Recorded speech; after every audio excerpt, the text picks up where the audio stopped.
এই আমলটি পরীক্ষিত আমল। আজ পবিত্র বৃহস্পতিবার দিনে মহান আল্লাহ রাব্বুল আলামিনের রহমতের দরজা খোলা আছে। সুবর্ণ সুযোগ হাতছাড়া করবেন না। আমি গুনাহগার যে নিয়মে আপনাদেরকে আজকে আল্লাহ রাব্বুল আলামিনের একটি গুণবাচক নামের আমলের কথা বলে দেব, সেই নিয়মে যদি আপনারা আমলটি করতে পারেন, আপনি যেই নিয়তে যে হাজত নিয়ে এই আমলটি করবেন, সে হাজত মহান আল্লাহ রাব্বুল আলামিন পূরণ করবেন। আপনি যখন আজ পবিত্র বৃহস্পতিবার দিনে এই আল্লাহ রাব্বুল আলামিনের গুণবাচক নামের আমল করে দুহাত প্রসারিত করে আপনি যখন চোখের পানি ছেড়ে দিয়ে আল্লাহ রাব্বুল আলামিনের কাছে ক্ষমা চাইবেন, মহান রব তিনি আপনাকে ক্ষমা করে দিবেন। চোখের গুনাহ, জবানের গুনাহ, হাতের গুনাহ, পায়ের গুনাহ, সর্ব অঙ্গ প্রত্যঙ্গের যত গুনাহ আছে সমস্ত গুনাহ আল্লাহ রাব্বুল আলামিন ক্ষমা করে দিবেন, যদি আপনি চাওয়ার মতো চাইতে পারেন।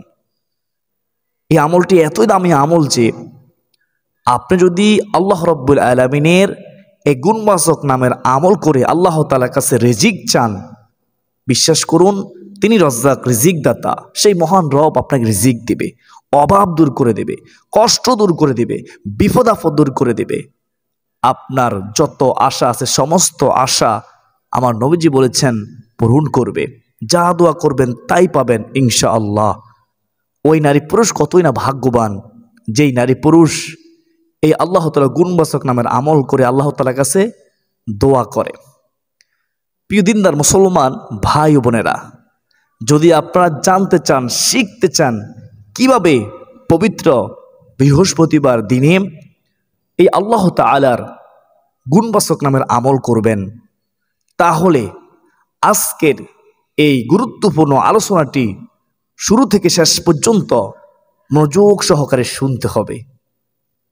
আল্লাহ তাআলার কাছে দোয়া করি, ওগো মালিক আল্লাহ, তুমি আমাদের সবাইকে আজকের এই গুরুত্বপূর্ণ আলোচনাটি শুনে আল্লাহ তাআলা গুণবাচক নামের আমল করার তৌফিক দান করুন, আল্লাহুম্মা আমিন। তো প্রিয় দিনদার মুসলমান ভাই বোনেরা, এখন আপনারা শুনেন কিভাবে পবিত্র বৃহস্পতিবারে এই আল্লাহ তাআলা গুণবাচক নামের আমল করবেন। প্রথমত উত্তম ওযু করে এই পবিত্র বৃহস্পতিবার দিনে 2 রাকাত নফল নামাজ পড়তে হবে। এই বিশেষ 2 রাকাত নফল নামাজের নাম হচ্ছে সলাতুল হাজত নামাজ, অর্থাৎ মনের আশা, মনের ইচ্ছা পূরণের নামাজ। অত্যন্ত গুরুত্বপূর্ণ এই 2 রাকাত নামাজ আদায় করবেন পবিত্র বৃহস্পতিবার দিনে উত্তম ওযু করে। এই বিশেষ 2 রাকাত নামাজ স্বয়ং রাসূলুল্লাহ সাল্লাল্লাহু আলাইহি ওয়াসাল্লাম পড়তেন।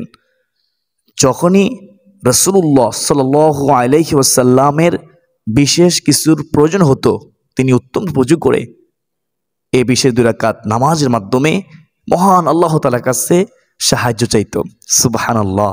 সাহাবায়ে কেরামও নামাজের মাধ্যমে সাহায্য চাইত, আর আমাদেরকে নামাজের মাধ্যমে সাহায্য চাওয়ার জন্য স্বয়ং আল্লাহ তাআলা ঘোষণা দিয়েছেন, ওয়াস্তাঈনু বিস-সাবরি ওয়াস-সালাহ। সুবহানাল্লাহ। ও আমার বান্দাবান্দিরা, ও আমার ইমানদার বান্দাবান্দিরা, তোমরা ধৈর্যের মাধ্যমে, নামাজের মাধ্যমে আমি রবের কাছে সাহায্য চাও। সুবহানাল্লাহ। সুপ্রদিনী ভাই ও বোন, এখন আপনারা শুনেন আজ পবিত্র বৃহস্পতিবার দিনে এই বিশেষ 2 রাকাত নফল নামাজের নিয়ত কিভাবে করবেন, কোন সূরা দিয়ে পড়বেন, নির্দিষ্ট কোনো সূরা আছে কিনা, নির্দিষ্ট কোনো নিয়ম আছে কিনা, কিভাবে এই 2 রাকাত বিশেষ নামাজ শেষ করে সেই গুরুত্বপূর্ণ, ফজিলতপূর্ণ, শক্তিশালী মহান আল্লাহ রাব্বুল আলামিনের গুণবাচক নামটি পড়বেন এবং কিভাবে মুনাত ধরবেন, শুনেন মনোযোগ সহকারে। আমি সংক্ষিপ্তভাবে বলতেছি, মনোযোগ দিয়ে শুনবেন। আমরা যে 2 রাকাত নামাজ পড়ব, এই 2 রাকাত নামাজের নাম কি? সলাতুল হাজত নামাজ। এই 2 রাকাত নামাজ কখন পড়বেন? নামাজের 3টি নিষিদ্ধ সময় আছে। অনেকে জানেন, অনেকে জানেন না। আমি সংক্ষেপে বলে দেব। এই 3টি নিষিদ্ধ সময় ছাড়া বাকি যে কোনো সময়ে আপনারা এই 2 রাকাত নামাজ আদায় করে নেবেন। এখন শুনেন নামাজের 3টি নিষিদ্ধ সময় কি কি। এক নম্বর হচ্ছে সূর্য যখন উদিত হয় তখন, 2 নম্বর হচ্ছে সূর্য যখন একেবারে মাথা বরাবর চলে আসে তখন, 3 নম্বর হচ্ছে সূর্য যখন অস্তমিত যায় তখন, ডুবে যায় তখন। এ 3টি সময় নামাজের নিষিদ্ধ সময়, হারাম সময়, এই সময় নামাজ পড়া যায় না। তো আশা করি সকলে বুঝতে পেরেছেন কখন 2 রাকাত সূরাতুল হাজত নামাজ পড়া যাবে, কখন পড়া যাবে না। তো এই 2 রাকাত সূরাতুল হাজত নামাজের নিয়ত কি? নিয়তটি শুনুন। নিয়তটি হচ্ছে আমি আল্লাহ তাআলাকে সন্তুষ্টি করার জন্য 2 রাকাত সলাতুল হাজত নামাজ পড়ার নিয়ত করলাম। আল্লাহু আকবার। এভাবে নিয়ত করবেন, সহজ তাই না? আরবিতে নিয়ত করতে হবে এমন বাধ্যবাধকতা নেই, নিয়ত তো সংকল্প করা, ইচ্ছে করা। তো প্রতিদিন মুসলমান ভাই বোনেরা, এই 2 রাকাত সূরাতুল হাজত নামাজের জন্য নির্দিষ্ট কোনো সূরা আছে কিনা এখন আমরা শুনবো। এই 2 রাকাত সলাতুল হাজত নামাজের জন্য নির্দিষ্ট কোনো সূরা নেই, আপনি যে কোনো সূরা দিয়েই এই 2 রাকাত সলাতুল হাজত নামাজ পড়তে পারবেন। আশা করি সকলে বুঝতে পেরেছেন। আপনি চাইলে প্রথম রাকাতে, দ্বিতীয় রাকাতে সূরা ফাতিহার সাথে সূরাতুল ইখলাস 3 বার করে পড়তে পারেন অথবা 10 বার করে পড়তে পারেন। সর্বোপরি কথা হলো নির্দিষ্ট কোনো সূরা নেই। এখন শুনেন, এই নামাজ জন্য নির্দিষ্ট কোনো নিয়ম আছে কিনা? অনেকে কঠিন মনে করেন। মনে রাখবেন, এই বিশেষ 2 রাকাত নামাজের জন্য নির্দিষ্ট কোনো নিয়ম নেই। আপনি যেভাবে ইচ্ছা সেভাবে পড়তে পারবেন। অন্যান্য সময় যেভাবে নফল নামাজ পড়ান ঠিক সেভাবেই পড়বেন। তবে নামাজ পড়তে হবে খুশু খুদুর সাথে, নামাজ পড়তে হবে মনোযোগ সহকারে, তাড়াহুড়ো করা যাবে না। প্রতিদিন মুসলমান ভাই ও বোনেরা, তো যখন আপনি সিজদায় যাবেন শুনবেন মনোযোগ দিয়ে, সিজদায় গিয়ে অবশ্যই দোয়া করবেন। সিজদায় দোয়া করলে দোয়া কবুল হয়। কিভাবে দোয়া করবেন? আপনি যখন সিজদায় যাবেন তখন প্রথমত সিজদার তাসবিহ পড়বেন, কমপক্ষে 3 বার পড়বেন, চাইলে আপনি 5 বার 7 বার পড়তে পারেন। সিজদা তাসবিহ পড়ার পরে সিজদার মধ্যে দোয়া করবেন, আল্লাহ তাআলা ভাষায় দোয়া করবেন। একটি দোয়া পড়লে হবে ইনশাআল্লাহ। দুনিয়া আখিরাতে সব কল্যাণ রয়েছে এই দোয়ার মধ্যে। রব্বানা আতিনা ফিদ দুনিয়া হাসানাতাও ওয়া ফিল আখিরাতি হাসানাতাও ওয়া কিনা আযাবান নার। আল্লাহুম্মা আমিন। তো আশা করি সকলেই বুঝতে পেরেছেন কিভাবে সূরাতুল হাজত নামাজের সিজদায় দোয়া করতে হয়। তো এইভাবে আপনারা 2 রাকাত সূরাতুল হাজত নামাজ আদায় করে নেবেন। তো এখন শুনেন, আপনারা কোন আমলগুলো করবেন, কিভাবে আল্লাহ তাআলা গুণবাচক নামটি পড়বেন, কিভাবে মত করবেন। আপনারা এই 2 রাকাত নামাজ শেষ করে 100 বার দুরূদ শরীফ পড়বেন। দুরূদ শরীফ কেন পড়বেন? কারণ দুরূদ শরীফ না পড়লে দোয়া আমল কবুল হয় না। বলেছেন কি? রাসূলুল্লাহ সাল্লাল্লাহু আলাইহি ওয়াসাল্লাম।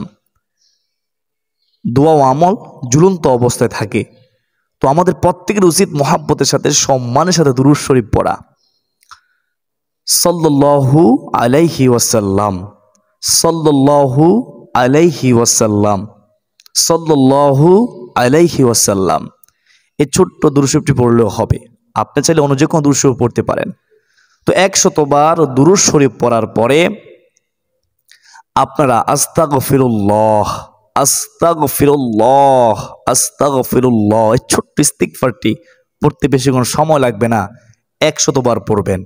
আস্তাগফিরুল্লাহ, আস্তাগফিরুল্লাহ, আস্তাগফিরুল্লাহ, আস্তাগফিরুল্লাহ, আস্তাগফিরুল্লাহ, আস্তাগফিরুল্লাহ, আস্তাগফিরুল্লাহ, আস্তাগফিরুল্লাহ, আস্তাগফিরুল্লাহ।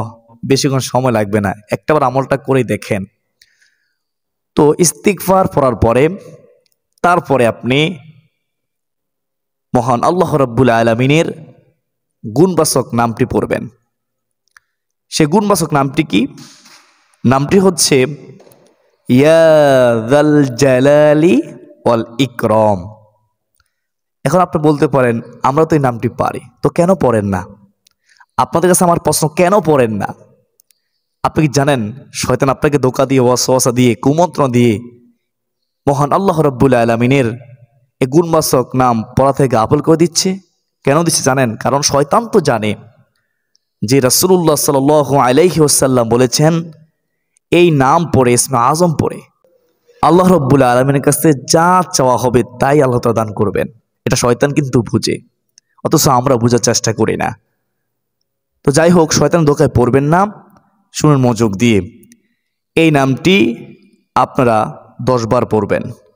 ইয়া জাল জালালি ওয়াল ইকরাম, ইয়া জাল জালালি ওয়াল ইকরাম, ইয়া জাল জালালি ওয়াল ইকরাম। বিশ্বাস রেখে পড়বেন, মহাব্বত রেখে পড়বেন, আল্লাহকে ডাকবেন আল্লাহ তাআলা গুণবাচক নামে।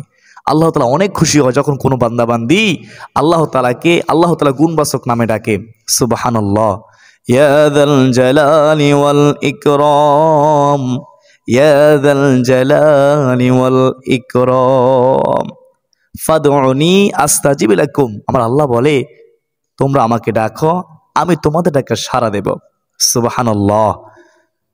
এই ইয়া যাল জালালি ওয়াল ইকরাম সম্পর্কে হাদিসের মধ্যে আছে, একজন ব্যক্তি ফরজ নামাজ আদায় করার পরে দোয়া করতেছে, তখন দোয়ার মধ্যে এই নামটি পড়েছে, ইয়া জাল জালালি ওয়াল ইকরাম। আমার নবীজি শুনেছেন, শোনার পরে ওই ব্যক্তিকে বলল তুমি এখন মন প্রাণ উজাড় করে আল্লাহ তাআলার কাছে চাইতে থাকো, তুমি যা দোয়া করবে, যা চাইবে, এই নামের বরকতে আল্লাহ রাব্বুল আলামিন তোমার সমস্ত চাওয়া পাওয়া পূর্ণ করবেন, দোয়া কবুল করবেন। সুবহানাল্লাহ। তো দোয়া কবুল করবেন এই ঘোষণা কার? আমি বলেছি? আমি বলি নাই, বলেছেন কে? রাসূলুল্লাহ সাল্লাল্লাহু আলাইহি ওয়াসাল্লাম। তো আশা করি সকলে বুঝতে পেরেছেন কিভাবে আল্লাহ তাআলা গুণবাচক নামটি পড়বেন 10 বার। এই আল্লাহ তাআলা গুণবাচক নামটি পড়ার পরে আপনি 2 হাত প্রসারিত করে দোয়া করবেন, মনোযোগ সহকারে দোয়া করবেন। কিভাবে দোয়া করবেন? মনোযোগ সহকারে দোয়া করবেন, বিশ্বাস রেখে দোয়া করবেন, এদিক সেদিক তাকাবেন না। মুনাদ কষ্ট মানুষ হাতের মটকা ফুটায়, হাতের মটকা ফুটাবেন না। একেবারে স্থির হয়ে, নম্র ভদ্র হয়ে, বিনয়ী হয়ে আল্লাহর কাছে চাইবেন। যদি চাওয়ার মতো চাইতে পারেন, অবশ্যই আল্লাহ তাআলা এই নামের বরকতে, এই নামের উসিলা, এই নামের সম্মানে, রহমাতুল আলামিন নবীজি দুরূদের বরকতে, ইস্তিগফারের বরকতে আল্লাহ রাব্বুল আলামিন আপনার দোয়া কবুল করবেন, মনে আশা পূর্ণ করবেন, আপনার দুঃখ কষ্ট পেরেশানি হতাশা দুশ্চিন্তা দূর করে দিবেন ইনশাআল্লাহ।